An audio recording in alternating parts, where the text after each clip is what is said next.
The scripture passage that we're going to read is at the end of the Gospel of Luke. St. Luke's Gospel, chapter 24, and we begin to read at verse 44 and read on to the end of the paragraph, verse 49. Luke 24:44, Then Jesus said to them, These are my words which I spoke to you while I was still with you, that everything written about me in the law of Moses and the prophets and the Psalms must be fulfilled. Then he opened their minds to understand the Scriptures and said to them, Thus it is written that the Christ should suffer and on the third day rise from the dead, and that repentance and forgiveness of sins should be preached in his name to all nations, beginning from Jerusalem. You are witnesses of these things. And behold, I send the promise of my Father upon you, but stay in the city until you are clothed with power from on high. Luke's account of the Great Commission differs from that of John and Matthew in that it seems to be a general summary rather than a particular utterance given at a particular time. Thus we saw a couple of days ago that John records at the end of his Gospel what the risen Lord said to the 12 during his first appearance to them in the upper room on Easter Day itself. Matthew records an incident a week or so later when Jesus met the disciples on a mountainside of Galilee. But so far as we can tell, Luke is not recording any particular incident during the 40 days. He seems rather to be summarizing what the risen Lord spoke on the subject of the Great Commission during the whole period of the 40 days. Now, we know this, or this at least appears to be so, because these 6 verses which I have read to you represent the sum total of Christ's teaching between the day of resurrection and the day of ascension. Immediately before this paragraph, it is Easter Day. Immediately after this paragraph, it is Ascension Day. And if we only had Luke's Gospel, we might have gained the impression that the ascension followed the resurrection on the same day. We know that didn't happen. We know that Luke knew it didn't happen. It's Luke himself who tells us in Acts 1:3 that 40 days elapsed between the two events. So we must conclude that at the end of Luke's Gospel, he deliberately gives us a kind of digest of the risen Lord's teaching regarding the church's worldwide mission. Now, we begin our study this morning by noticing not the details of the Great Commission that we'll come to in a few moments, but its nature, precisely what it is. And that is given us by the verb in verse 47. It is translated in most versions, preached. It is in fact the Greek verb kirukthini, meaning to be heralded. And it stands first in the Greek sentence, and so receives the chief emphasis. Christ's will and purpose, he says here, is that there should be preached a certain message unto the world. But this is the word upon which the emphasis is laid. It is that there should be preached something, heralded. He made his church the herald of the gospel, to publish it abroad to the ends of the earth. Now, this positive statement about the nature of the commission to preach leads me to 2 complementary negatives. And the first is this, that the commission of the church is not to reform society, but to preach the gospel.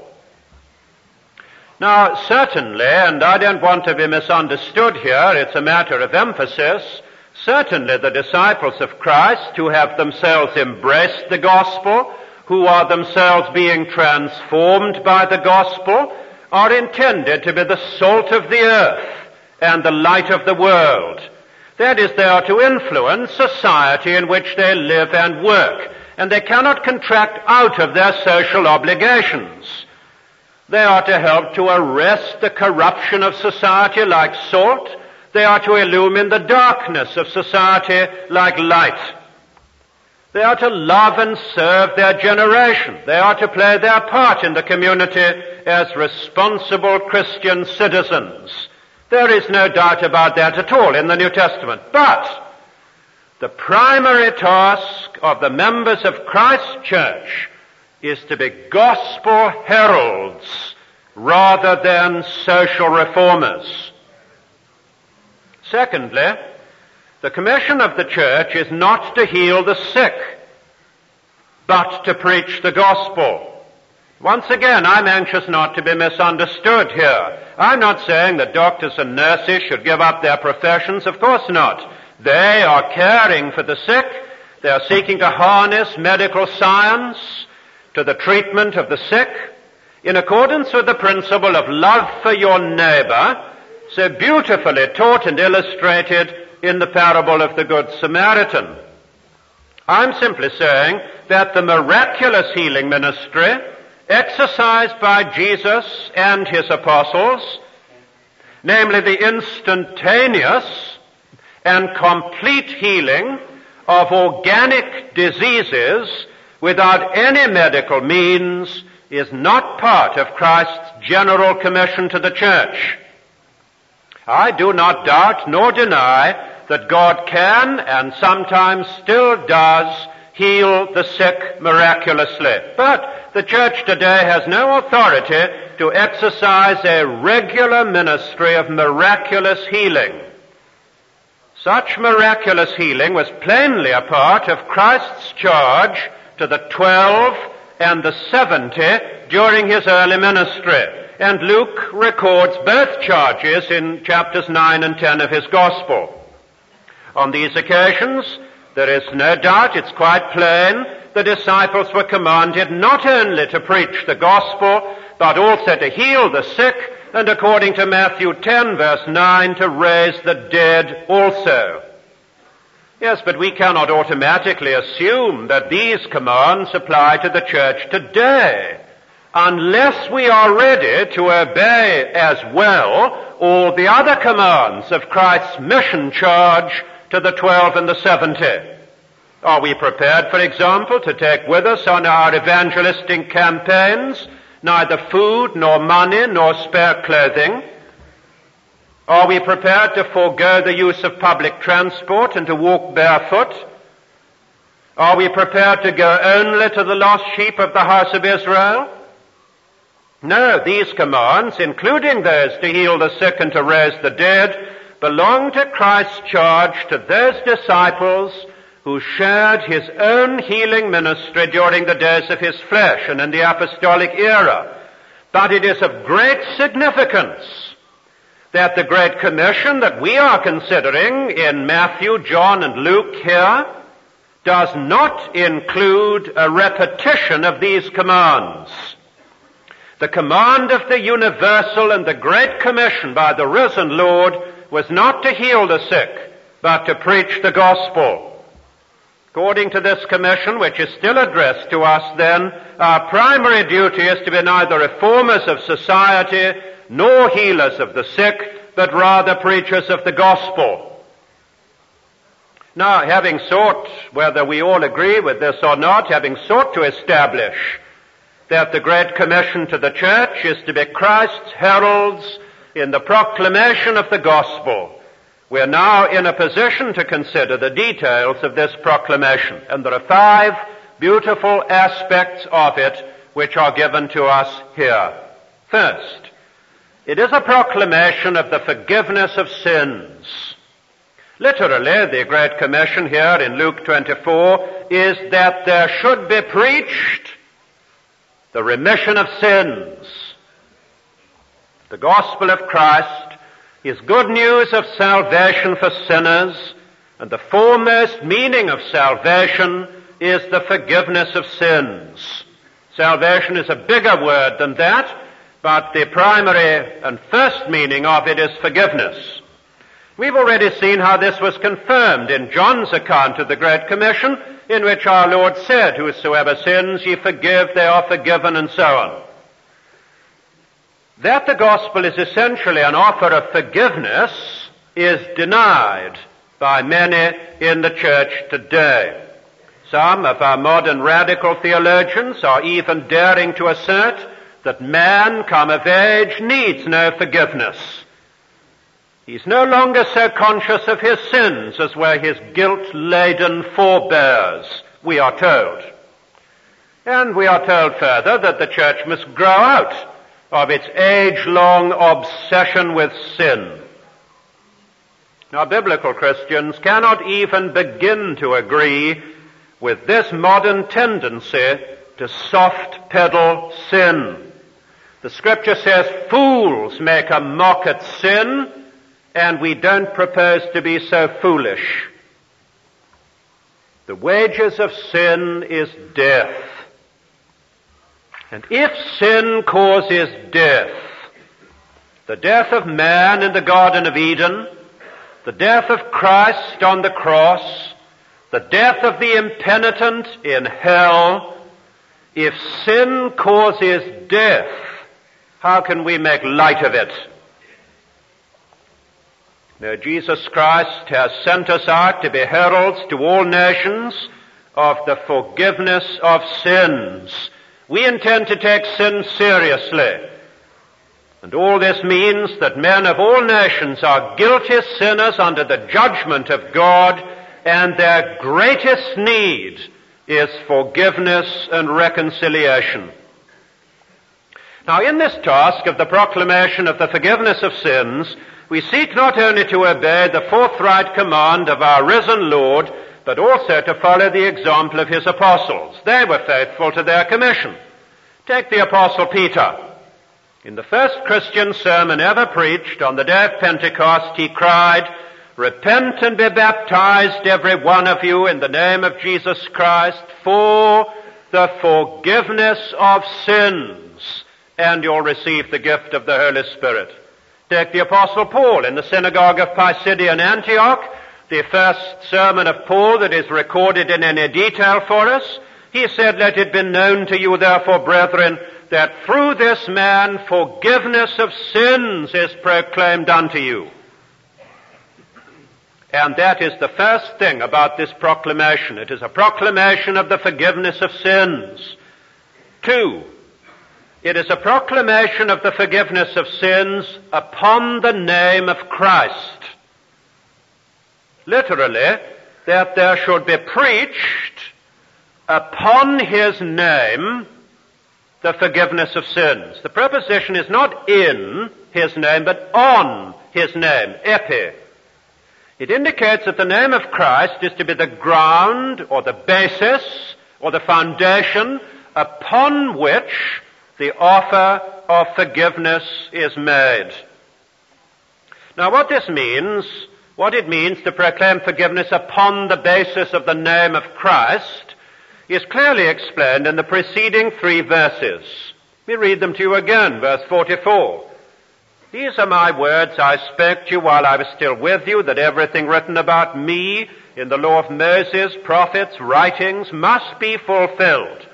Then he opened their minds to understand the Scriptures, and he said, "It is written that the Christ should suffer, and on the 3rd day rise from the dead, and that repentance and forgiveness of sin should be preached upon this name to all the nations," the name of the one who has just been described. The Christ upon whose name forgiveness of sins is to be heralded is, in other words, the Christ who once suffered for sins and then rose again. He died to bear our sin and curse in his own body. He was raised from the dead to demonstrate that his death had been satisfactory for the removal of sin, and he was raised in order that he might apply its benefits to future generations of sinners. And thus Jesus Christ is to be presented by the church to the world as the crucified and risen Savior of sinners.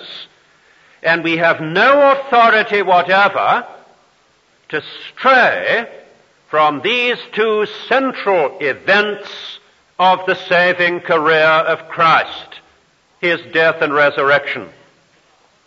Nor can we presume to offer men forgiveness upon any other ground than the name of the Christ who suffered and rose again. For there is salvation in no other. There is no other name under heaven given among men whereby we must be saved. The church's message was and still is and always will be that Christ died for our sins according to the Scriptures and that he was raised according to the Scriptures. And we need to proclaim these saving acts, the death and resurrection of Christ and the offer of forgiveness which they made possible. So, you see, we don't just proclaim the cross and the resurrection without going on to the offer of forgiveness that is grounded upon them, nor do we simply offer forgiveness without proclaiming the saving events upon which the offer is grounded. We proclaim the forgiveness of sins upon the name of the crucified and risen Savior, and we must hold the two together. Then I want to take up this phrase according to the Scriptures that comes in 1 Corinthians 15, 3 and 4 that I've just quoted. But this message entrusted by the risen Lord to the church is consistent, he says, first with his earthly teaching before his death and resurrection, second with the teaching of the Old Testament, and thirdly with the future teaching of the apostles. Let's take the three in turn very briefly.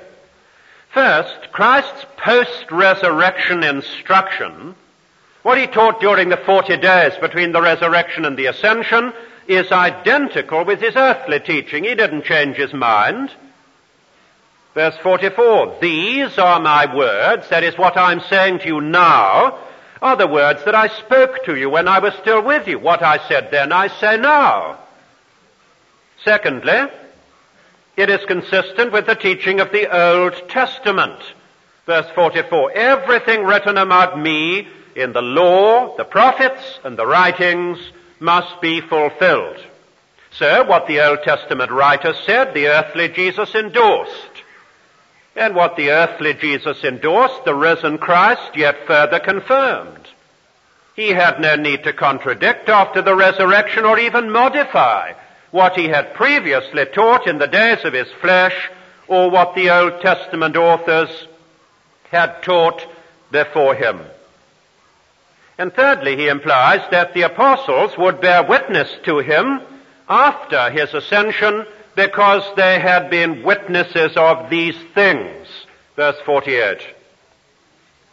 For this witness, the apostles had a unique competence. The apostles had been the eyewitnesses of the life and the death and the resurrection of Christ. And they could bear witness to Christ because of their eyewitness experience.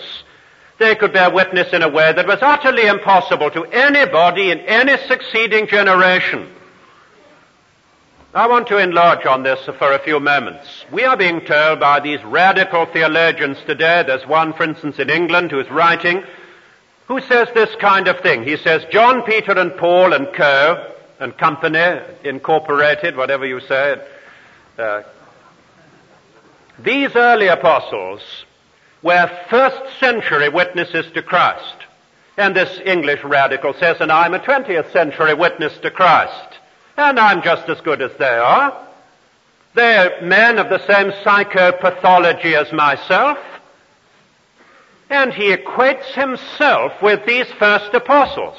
Now, this is a doctrine of apostolic succession run riot.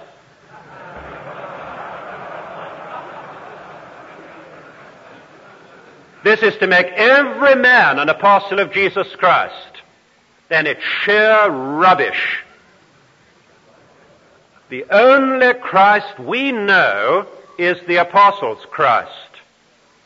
We know no Christ but the Christ the apostles have given us in the New Testament. The only Christ we preach is the apostles' Christ. What other Christ is there to preach? And the witness of the apostles was unique, and it is recorded and enshrined and preserved for us today in the Gospels and epistles of the New Testament. Now, in these verses, therefore, we have the risen Lord's own authority for believing in the unity and the consistency of the whole of Scripture. We are convinced on the authority of Christ that the fundamental message of the Bible, of the Old Testament and of the New Testament, of the law and the prophets and the writings of the Old Testament and the Gospels, the epistles, the Acts and the revelation of the New, is the same message. It is the offer of forgiveness to sinful men and women on the ground of the name of the crucified and risen Savior. And there is no other message but an offer of forgiveness, and there is no other ground for it but the name of Christ. And this is the good news that we have been commissioned to proclaim. It's the gospel according to Scripture. And this gospel will never change. Now, thirdly, the proclamation that is committed to us is a proclamation of the forgiveness of sins upon the ground of the name of Christ. Thirdly, on condition of repentance. Literally, that there should be heralded upon his name repentance and remission of sins. For the gospel offer of forgiveness is not unconditional. It doesn't benefit its hearers willy-nilly, whether they hear or whether they refuse to hear. It's clear that sinners cannot be forgiven if they persist in clinging to their sins which they desire to be forgiven. If men desire God to turn from their sins in remission, they must themselves turn from their sins in repentance. And we are charged to proclaim not only the promise of forgiveness, but the condition of forgiveness as well. Remission is the gospel offer. Repentance is the gospel demand. Now, some modern evangelists shrink from this part of the Great Commission, this demand for repentance. They distinguish between the acceptance of Christ as Savior and submission to Him as Lord. They then insist that the former does not include the latter, and that the latter need only come sometime later, afterwards. That is, you can get somebody to accept Christ as his Savior, never speak to him of repentance and the Lordship of Christ, and some weeks, months, or years later, you can introduce to him the subject of the Lordship of Christ. This is what some say today. Now, while the best advocates of this view at least argue from a good premise, their deduction, I want to suggest to you, is incorrect. Their premise is that salvation is by grace alone, through faith alone. And of course with this we wholeheartedly agree. But they then go on to argue, however, that to add repentance or submission is to introduce good works by the back door. And so, determined at all costs, and quite rightly, to repudiate works as contributing anything to our salvation, they assert that only faith is necessary and that repentance and submission to Christ are not. Now let me say again that I fully accept, as I know all of us here do, the reason for their concern, which is the principle of sola gratia, grace alone, and sola fides, faith alone. But I cannot accept their logic. The object of faith, of saving faith, is Jesus Christ, crucified and risen, crucified Savior and risen Lord. That is the object of saving faith. You cannot chop Christ up into pieces. You cannot believe in one piece of Christ and not in the other, because there is only one Christ, whole and entire, God and man, Savior and Lord. And it's because Christ is one that our response to Christ is one. You can no more divide our response of faith into its constituent elements, accepting one and rejecting others, then you can divide Christ into his constituent elements and say, I believe in him as my Savior, but I don't believe in him as my Lord. Jesus Christ is one person called Savior and Lord, and you cannot commit yourself to part of him without committing yourself to the other. Paul called this response the obedience of faith. It's an unreserved commitment, a total yielding to a total Christ. And Paul called it the obedience of faith because he recognized that saving faith includes an element of repentant submission. There is no such thing as faith that is not the obedience of faith. Indeed, it's inconceivable that a sinner should trust in Christ for salvation and at the same time withhold a part of himself and say, I'm not prepared to submit to him as Lord. Salvation is indeed by faith only, but true saving faith, full-orbed saving faith, includes repentance and submission to the Lordship of Christ. I want to argue further, brethren, that this is plain from apostolic example. The apostles were very faithful in their demand for repentance. They continually linked it with the remission of sins. Take the Apostle Peter's first two sermons as examples. Repent, he said on the day of Pentecost, his first word, incidentally. Repent and be baptized, every one of you, in the name of Jesus Christ for the forgiveness of sins. Repentance and remission are linked together. Or again in the next chapter 3 of Acts, repent and be converted, that your sins may be blotted out. No blotting out of sins without repentance. Truly, as the Apostle Paul said to the Athenian philosophers on Mars Hill, God commands all men everywhere to repent. It is an authentic note of gospel preaching, and it urgently needs to be recovered by the church today. So we are charged with the proclamation, first, of the forgiveness of sins, second, on the basis of the name of Christ, crucified and risen, thirdly, on condition of repentance, and fourthly, to all the nations. Now, as we've seen, the charge now is no longer to the lost sheep of the house of Israel, but unto all the Gentiles. And it is, of course, this aspect of the Great Commission which in all its versions receives the greatest emphasis. According to the longer ending of Mark's Gospel, which, as we saw on the first morning, though not original, we may note at this point, the church has been sent into all the world to preach the gospel to all the creation. This ministry would quite naturally begin at Jerusalem, as Jesus says, verse 47, in the province of Judea. It would then move on to Samaria and finally to the end of the earth, Acts 1, verse 8. And all this is a glorious recognition that Jesus of Nazareth was no mere Jewish teacher founding a Jewish sect. He is the Savior of the world. He summons all nations and all men and women in all nations to believe in him and to give him their allegiance. So the church is fundamentally a missionary society. It is commissioned and committed to proclaim the gospel of salvation to the whole wide world. And that leads us to some confession ourselves. For insofar as any inhabitants of the globe have not heard the gospel, the church should have a heavy conscience. Christ sent us to herald forgiveness to all the nations, not just some, and we've not done so.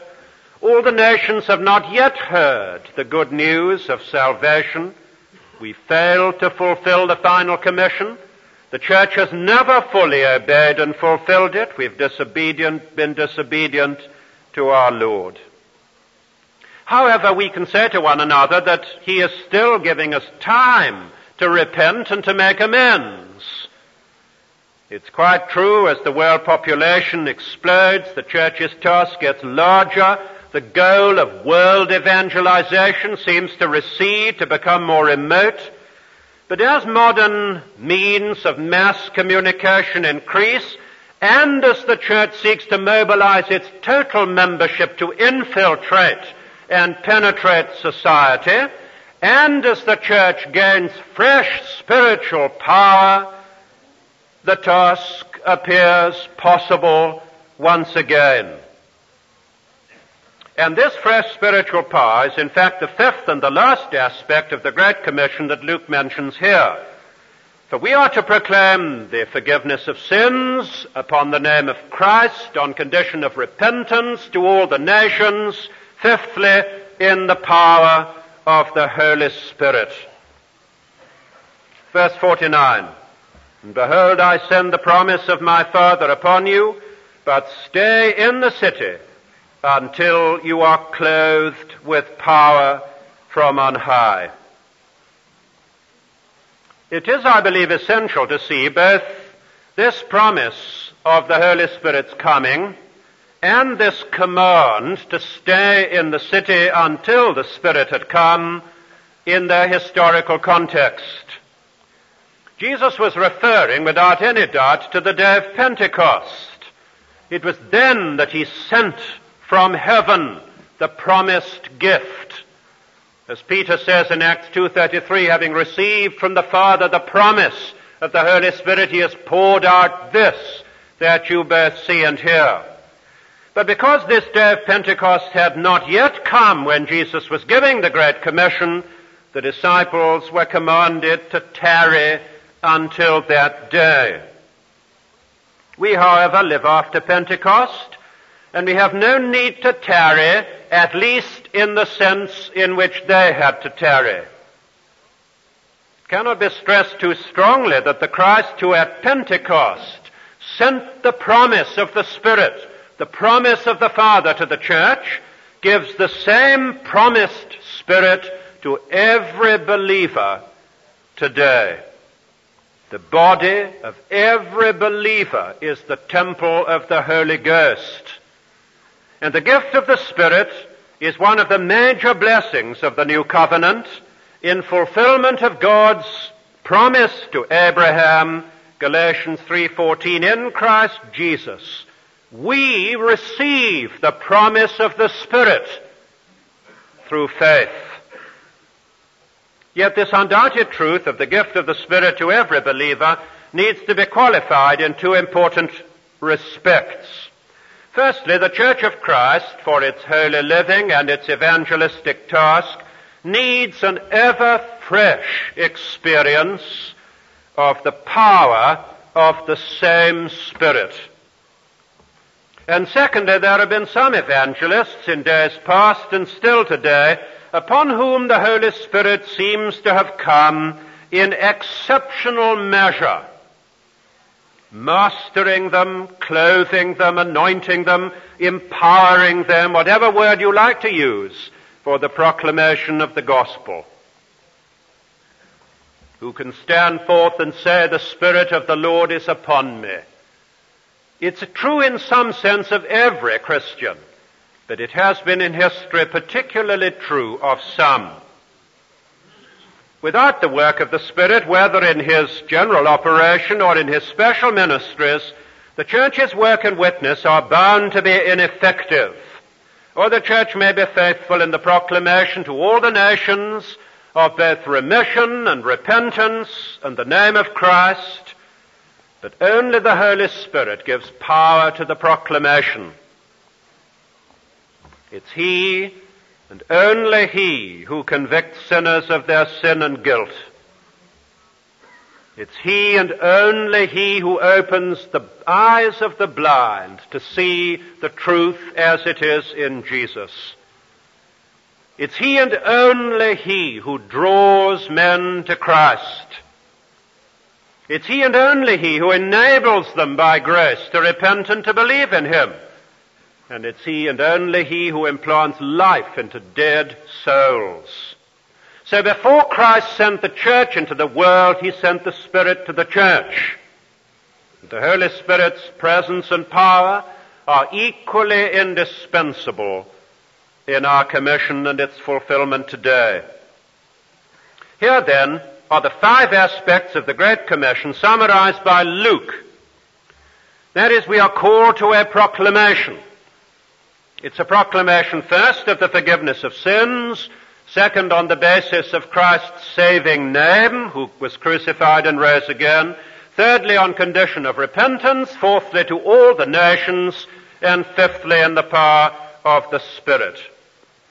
Now, confronted by these terms of the Great Commission, we have to confess that at each point the Church has at some time or other been guilty of failure, now distorting the message of forgiveness, now forgetting the name of Christ crucified and risen, through whom alone forgiveness is available, now muting the summons to repentance, now enjoying its comfortable privileges and ignoring the cries of the unevangelized nations overseas, and now betraying a sinful self-confidence and neglecting the spiritual equipment which it has been promised.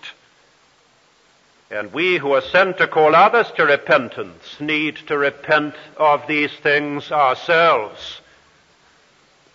That brings me to a summary and a conclusion, to review the three versions of the Great Commission recorded by Matthew, Luke, and John. I find these 10 things set out very clearly. Our mandate is the command of Christ to go forth as his heralds.